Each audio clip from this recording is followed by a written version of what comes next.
Alright guys, so we're going to get started with game number 2. It is going to be Blistering Sands. That is right. WhiteRa already down one game, so IdrA is up 1-0 on Lost Temple.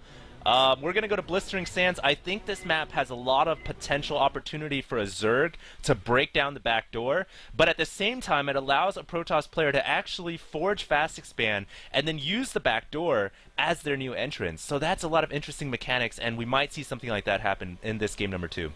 That is one thing I do like about this map, is I'm going to take a look at it really quick. Just the choke, you can actually get either 2 gateways there or do some sort of other fast expand, and then that basically becomes the new rocks, and then you kill the rocks in the back of your base, and that does become your entrance there, and you can actually wall off that rock area fairly well. So WhiteRa going to have to send out his probe here pretty soon if he actually wants to do a wall in like that, or he can just wall in at his ramp, or he can not wall in at all. He is WhiteRa. I think sending that probe is going to be a little bit too late if he's deciding to do that. Maybe he'll go all the way. I'm kind of actually interested to see as that, yeah, so he is actually going to do that. So he is going to be actually getting his pylon at 10, which I guess for this build, what you can do is you can actually get 2 more gateways at 10 as well. So you're not trying to get out that pylon as soon as you can, actually trying to get out those gateways.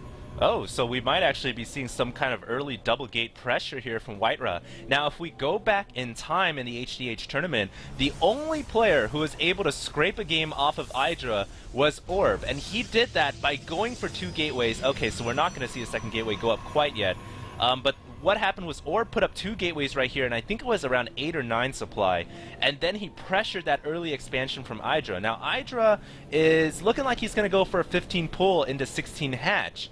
So I think WhiteRa there, if he wanted to, he could have gotten a second gateway and tried to apply some early pressure. But so far right now, we only see 1, and it's not exactly the most early, around 10 or 11 supply.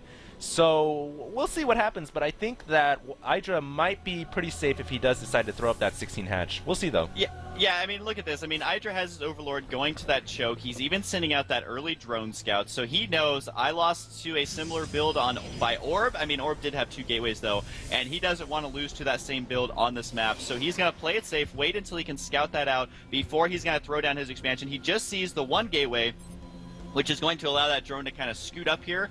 And look at this, already having a pylon at those rocks. That is a very early pylon there to keep an eye on those rocks for WhiteRa, just to make sure that nothing happens here. But IdrA should be okay. I mean, that's quite the travel distance for that Zealot to run out all the way across the map.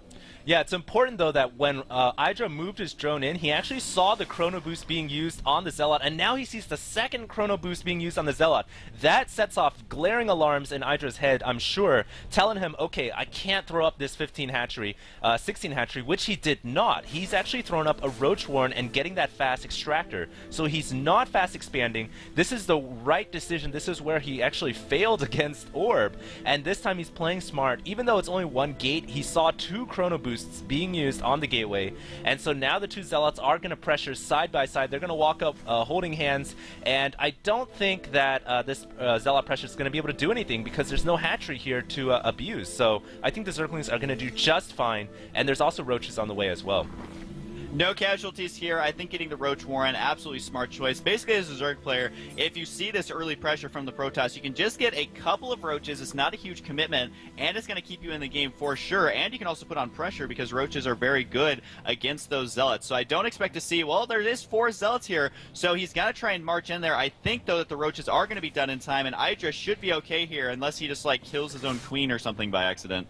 Now, the important thing is IdrA's been thrown off his game a little bit because I'm sure that IdrA wanted to get that fast expansion. Now that he hasn't gotten it, he's playing 1-base Zerg, and I think that might be a little bit out of his comfort zone. Look at that drone count. It's only 16 to 22, so I think IdrA is falling behind in the macro, and on top of that, WhiteRa is throwing down that fast expand Nexus, and he's got the Forge up just in time to complete that wall off.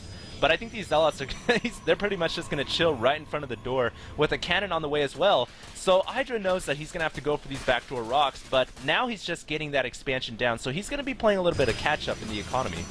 Oh man, WhiteRa probably got to try and snipe a Roach here, or at least a couple of Zerglings, but look at the control there from IdrA, not going to get flanked. That was actually a good flank there as all those units were committed to that. Now this is where it starts to get annoying, is there are so many Roaches, there is as many Roaches as there are Zealots, which heavily favors the Roach, and these Zealots really have nowhere to run, and this is one backfiring kind of aspect of this build, is he's basically going to be running away, and he's going to be losing these Zealots eventually.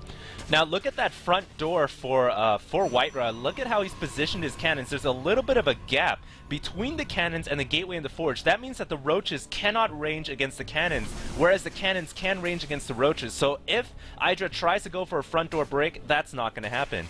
And at the same time, if he tries to break down these rocks, I do think that the roaches can actually outrange these rocks over the cannons. So that's only the only opportunity that IdrA's got is to try to break down that backdoor rocks. Now WhiteRa is moving in with 2 Zealots. He's going to see that the drones are mainarding to the natural expansion, and he's going to get a pretty good scout off on IdrA. So he's going to see exactly what's going on here, but there's nothing too too insane coming out of IdrA. He's just playing pretty standard. Yeah, I'm surprised that these Zealots actually made it this far into the base. I don't even think they're going to kill any drones. But hey, man, he was guaranteed to lose these Zealots anyway, so you might as well scout out as much as you can. Try and kill a drone there. Didn't quite happen, but the expansion has the lair on the way for